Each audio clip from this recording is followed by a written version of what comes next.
నమస్కారం అండి. నా పేరు ప్రవీణ్. ఈ రోజు వీడియో చేయబోతున్న టాపిక్ ఏదైతే ఉందో దాని పేరేంటంటే ప్రశాంత్ కిషోర్ ఎవరైతే ఉన్నారో ఈయన ఎందుకంత సక్సెస్ఫుల్, ఈయన సక్సెస్ రేట్ ఏంటో 90% అండి. సో ఎందుకు అసలు ఇంత సక్సెస్ఫుల్ అయ్యారు, అసలు ఎక్కడ ఈ ప్రశాంత్ కిషోర్ ఏం చేసేవాడు ఇంతకు ముందు, ఇప్పుడు ఏం చేస్తున్నారు, దానికోసం డిస్కస్ చేయడానికే వీడియో. నా క్వాలిఫికేషన్ ఏంటంటే నేను ప్రశాంత్ కిషోర్ తో ఆయన జన్ సురాజ్ అభియాన్ ఇది ఏదైతే చేస్తున్నారో బీహార్ లో, దాంట్లో నేను ఒక భాగస్వామిగా 2 సంవత్సరాలు ఉన్నాను. 2 సంవత్సరాలు అంటే 20 నెలలు ఉన్నాను. సో అక్కడే గడిపాను. బీహార్లోనే నా రాజకీయం స్టార్ట్ చేయడం జరిగింది. రాజకీయ ఏదండి పునాదులు స్టార్ట్ చేయడం అక్కడే జరిగింది. సో ప్రశాంత్ కిషోర్ ఎందుకు ఇంత సక్సెస్ఫుల్, ఇవన్నీ మనం తెలుసుకోవడం జరుగుతుంది వీడియోలో. ఫస్ట్ ప్రశాంత్ కిషోర్ అసలు ఏం చేసేవాడు ఇంత ముందు, అసలు ఏంటి ఆ జీవనం అనేది ఒకసారి తెలుసుకుందాం. చూడండి, ప్రశాంత్ కిషోర్ ఎవరైతే ఉన్నారో బీహార్ లో ఒక సాధారణ పరివార కుటుంబంలో ప్రశాంత్ కిషోర్ పుట్టారండి. సాధారణ మనలాగే మిడిల్ క్లాస్ అబ్బాయి. పుట్టిన తర్వాత ఆయన యుఎన్ లో, యునైటెడ్ నేషన్స్ లో వర్క్ చేశారు. కొంతసేపు బీహార్ లో పనిచేశారు, ఆ తర్వాత హైదరాబాద్ లో పనిచేశారు. ఆ తర్వాత ఇక్కడి నుంచి బయటికి వెళ్ళిపోయి స్టేట్స్కి వెళ్ళిపోయి, యునైటెడ్ స్టేట్స్కి వెళ్ళిపోయి అక్కడ కూడా పనిచేశారు. అక్కడ పనిచేసిన తర్వాత ఆఫ్రికాలో కూడా పనిచేసి అక్కడి నుంచి మోదీ గారికి ఒక లెటర్ రాయడం జరిగింది. మాల్ న్యూట్రిషన్ ని ఇండియాలో మాల్ న్యూట్రిషన్, ఇండియాలో హయ్యర్ స్టేట్స్ లో అంటే సంపన్న రాష్ట్రాల్లో మాల్ న్యూట్రిషన్, ఇంకా ఆఫ్రికాలో మాల్ న్యూట్రిషన్ కంపేర్ చేస్తూ ఒక పేపర్ రాయడం జరిగింది. అది మోదీ గారికి బాగా నచ్చి ప్రశాంత్ కిషోర్ ని ఏంటంటే ఇక్కడ నువ్వు కూడా రాయా మాల్ న్యూట్రిషన్ మీద, నువ్వు కూడా వర్క్ చేయని ఆయన చెప్పడం జరిగింది. సో అక్కడి నుంచి వచ్చిన ప్రశాంత్ కిషోర్ వచ్చిన తర్వాత మెల్లమెల్లగా అంచెలంచెలుగా మోదీ గారి దగ్గర ఎదగడం జరిగింది. ఫస్ట్ స్పీచ్ రాయడంతో మొదలుపెట్టి 2012 ఎలక్షన్ లో ప్రధానమంత్రి మోదీ గారిని అక్కడ అప్పుడు మూడోసారి గుజరాత్ చీఫ్ మినిస్టర్ గా ఎలా చేయాలనే దాని మీద ఆయన ఇది చేశాడు. సో 2012లో మోదీ గారిని గుజరాత్ సీఎం చేసిన తర్వాత 2014లో మోదీ గారిని మళ్ళీ భాజపాలో మళ్ళీ ప్రధానమంత్రి ఎలా చేయాలి దాని మీద చాలా కృషి చేయడం జరిగింది. ఆ తర్వాత ఈయన ఏదైతే ప్రపోజల్స్ పెట్టాడో ఏంటంటే లేటరల్ ఎంట్రీ ఏంటంటే ఇప్పుడు ఎవరైతే బాగా చేస్తున్నారో ఇప్పుడు అంటే ఏంటంటే ఇప్పుడు పాల ఉత్పత్తిలో లేకపోతే పాలని బాగా ఇచ్చేయడంలో అమూల్ ఒక అగ్రగణ్య సంస్థగా ఉంది.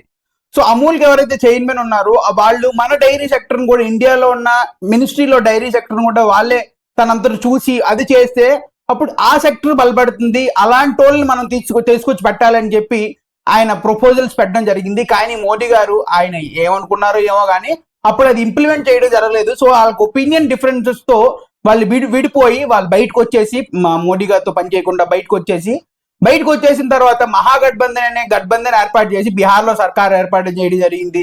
ఆ తర్వాత పంజాబ్ లో అమరేందర్ సింగ్ గారితో అక్కడ కాంగ్రెస్ గవర్నమెంట్ ఏర్పాటు చేయడం జరిగింది. ఆ తర్వాత యూపీలో ఆయన ఓడిపోవడం జరిగింది. ప్రశాంత్ కిషోర్ అక్కడ స్ట్రాటజీ ఫలించలేదు.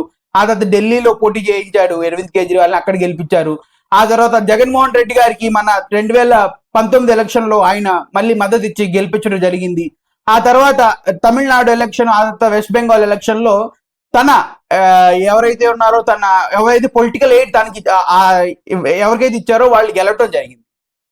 సో ఈ 10 సంవత్సరాలు రాజకీయంలో ఒక పొలిటికల్ ఎయిడ్ గా పనిచేసిన తర్వాత, పొలిటికల్ స్ట్రాటజిస్ట్ గా పనిచేసిన తర్వాత ఆయనకు ఒకటి ఏం అర్థమైందంటే, బాబు ఇప్పుడు ఎంతమందినైనా రాజకీయంలో వాళ్ళ నేతలు చేసేసిన, సీఎంలు పిఎంలు చేసేసిన వాళ్ళు, వాళ్ళ కుటుంబాలు, వాళ్ళ ఆస్తులు పెరుగుతున్నాయి తప్ప ప్రజలకి ప్రజలకి ఒక మూలంగా ఒక ఏమైనా అవటం లేదు, ఇండియాలో ప్రజల బతుకులు మారటం లేదని చెప్పి సో అదంతా వదిలేసి ఇప్పుడు ప్రశాంత్ కిషోర్ తన సొంత రాష్ట్రమైన బీహార్లోకి వెళ్ళి జన్ సురాజ్ అనే అభియాన్ తయారు చేస్తున్నారు.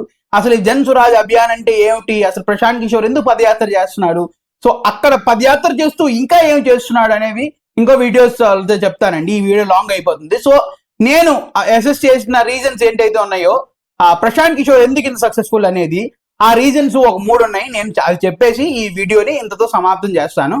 సో ఫస్ట్ రీజన్ ఏంటంటే వర్క్ అండి. వర్కహాలిక్ అంటే ఎంత పని చేస్తారంటే తెలియదు అనమాట. సో 16 to 18 hours పని చేస్తాడు, ఒకే దాని మీద ఉంటాడు. సో అంటే మీటింగ్స్, ఉదయాన్నే లేచి మీటింగ్స్ చేస్తారు. ఆ తర్వాత అతను సభలు, పదయాత్రలో ఒక 5 సభలు ఉంటాయి అనమాట. 5 సభల్లో ఒక 2000-3000 మందిని ఉద్దేశించి మాట్లాడతారు. మళ్ళీ పొలిటికల్ లీడర్స్ తో మీటింగ్, మళ్ళీ ఆ జూమ్ కాల్లో బీహార్లో ఎవరైతే బయట ఉంటారో బీహారీలు వాళ్ళతో మీటింగ్స్, ఇవన్నీ ఇవన్నీ ఏంటంటే 16 నుంచి 18 గంటలు ప్రతిరోజు ఆయన పని చేస్తుంటాడు. మేము అక్కడ ఉన్నప్పుడు కూడా మమ్మల్ని కూడా 8 hour work days 10 hour work days push చేయటం అనేది జరిగేది అనమాట. మా వర్క్ కల్చర్ ఏంటి అసలు, అలా మేము ఎక్కడ ఉండేవాళ్ళం అనేది నా వీడియోస్ వస్తుంటాయి, ఇక్కడ చూస్తూ ఉండండి మీరు.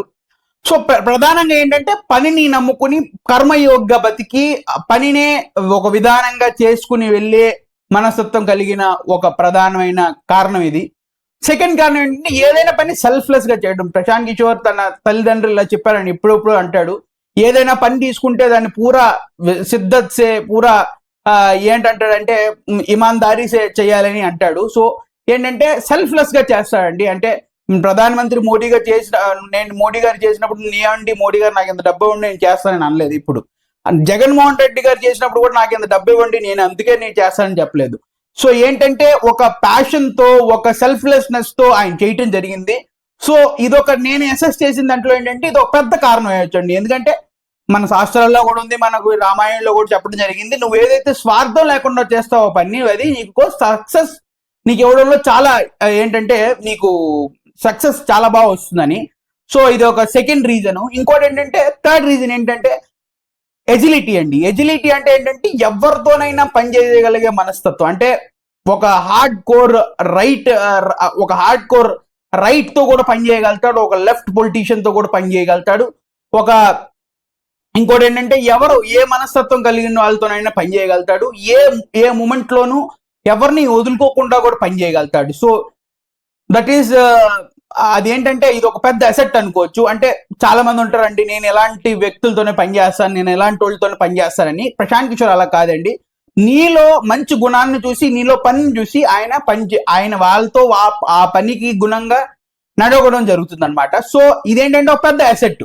ఇది చాలా మంది ఉండదు అనమాట. సో ఇవన్నిటిలో మనం ఈ 3-4 రీజన్స్ ఏంటైతే ఉన్నాయో ఇవి పెద్ద రీజన్స్ అండి. మిగతా కూడా ఉన్నాయి. అంటే శాంతంగా ఆలోచించడం, పనిలో చాలా ఫాస్ట్ గా పని చేయడం, ఇంకోటి ఏంటంటే సోషల్ మీడియా ఎక్స్పర్టీజ్, చాలా అంటే మిగతావన్నీ చాలా కూడా ఉన్నాయి. కానీ ప్రిన్సిపల్ గా ఫండమెంటల్ గా ఇవి ఏదైతే నేను చెప్పానో 3 కారణాలు అవి చాలా డామినెంట్ అనమాట. సో ఇంతవరకే వీడియోని పెడదాం అండి. సో మీరు కూడా దీంట్లో తెలుసుకోవాలనుకుంటున్నారు ఏంటి జన్సురాజు, ఏంటి ప్రశాంత్ కిషోర్ ఏం చేస్తున్నాడు, అసలు ప్రశాంత్ కిషోర్ అసలు పార్టీ బీహార్లో ఎందుకు పెట్టాలనుకుంటున్నాడు, బీహార్లో పెట్టి ఏం చేస్తాడండి. అక్కడ గాంధీయన్ కాంగ్రెస్ మనకి ఏదైతే ఉందో 1920 నుంచి 1950 వరకు మన దేశంలో గాంధీ గారికి ఒక కాంగ్రెస్ ని లీడ్ చేసేవారు. అది ఇప్పుడు రాహుల్ గాంధీ కాంగ్రెస్ కి దానికి నక్కకై నాగలోకానికి ఉన్నంత తేడా. సో ఏంటంటే గాంధీ గారి కాంగ్రెస్ మిడిల్ క్లాస్ యూత్ అంతటికి పొలిటికల్ స్పేస్ ఇచ్చి అందులో భాగంగానే వచ్చిన వాడు సర్దార్ వల్లభాయ్ పటేల్, అందులో భాగంగా వచ్చిన వాళ్ళే సుభాష్ చంద్రబోస్, అందులో భాగంగా వచ్చిన వాళ్ళే నెహ్రూ, వీళ్ళందరికీ పొలిటికల్ స్పేస్ ఇచ్చి వాళ్ళు ఒక లీడర్స్ గా తయారు చేసి వాళ్ళ దేశాన్ని రూల్ చేసేంత మంచి యోధులుగా తయారు చేసింది గాంధీ గారు. అలాంటి కాంగ్రెస్ ని ఫామ్ చేశారు. సో ప్రశాంత్ కిషోర్ కూడా బీహార్ సెంట్రిక్ గా బీహార్ నుంచి మొదలు పెడుతూ అలాంటి ఒక స్ట్రాంగ్ ప్రిన్సిపల్ ఉన్న కాంగ్రెస్ ని తయారు చేద్దామని ఆయన సంకల్పం. సో ఆ సంకల్పం గురించి మీరు బాగా తెలుసుకోవాలనుకుంటే నా ఛానల్ సబ్స్క్రైబ్ చేసుకోండి. ఈ వీడియోకి నేను 500 లైక్లు టార్గెట్ గా పెట్టుకున్నాను. సో 500 లైక్లు కొట్టి మీరు నా రీచ్ ని కొంచెం బాగా దీన్ని వినబడి చేయాలి, ఇంకా ఎక్కువ మందికి రీచ్ అయ్యేలా చూడాలి. సో ఇంతవరకే దీన్ని పెడదాం అండి. సో ఇంకా వీడియోస్ లో మీరు మిగతావి చూడొచ్చు. ఇప్పుడు చూడండి, నా భాష కూడా నేను అక్కడ 2 సంవత్సరాలు ఉండడం వల్ల ఏమైందంటే హిందీ, ఇంగ్లీషు, తెలుగు మొత్తం మిక్స్ అయిపోతున్నాయండి. అంటే నేను అక్కడ ఉండి వాళ్ళతో హిందీలో మాట్లాడేవాడిని. నాకు పరిపూర్ణంగా అంటే ఒక 70% 50% అబౌవ్ హిందీ వచ్చేసిందండి. సో ఇది మిక్స్ అయిపోతుంది. సో ఏదైనా తప్పులుంటే క్షమించండి. ఆర్ ఈ వీడియోని మీరు ఎంతమంది అయితే మన తెలుగు వాళ్ళు ఉన్నారో, రాజకీయంగా ఇంట్రెస్ట్ ఉన్నారో, వాళ్ళకి కూడా రాజకీయంలో రావాలని ఇంట్రెస్ట్ ఉందో వాళ్ళకి పంపించడం మాత్రం డెఫినెట్ గా చేయండి. సో ఈ వీడియోని లైక్ చేసి కమెంట్ చేయండి. ఇంకా ఏ వీడియోస్ ప్రశాంత్ కిషోర్ కోసం తెలుసుకోవాలనుకుంటున్నారో అది కూడా చేయండి.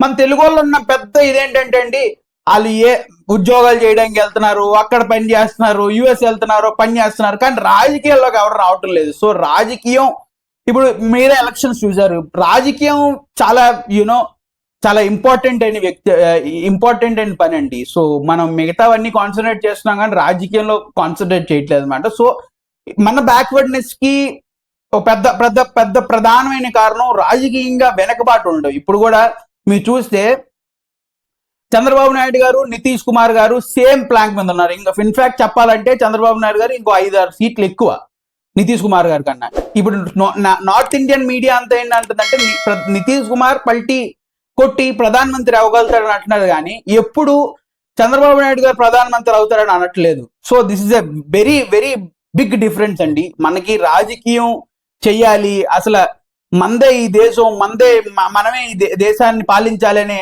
అసలు ఇదేమి ఉండటం లేదండి. సో దాన్ని కూడా ప్రోదింకు చేయడం ఈ ఛానల్ యొక్క ఉద్దేశం. సో నా ఎక్స్పీరియన్స్ అంత పెద్దది కాదు, మీరందరూ చాలా అనుభవజ్ఞులు, మీ అందరికీ నమస్కారాలు. సో ఈ ఛానల్ మీరు తప్పకుండా సబ్స్క్రైబ్ చేసుకోకండి. సో ఉంటారండి, మళ్ళీ వీడియోలో మాట్లాడదాం. నమస్కారం.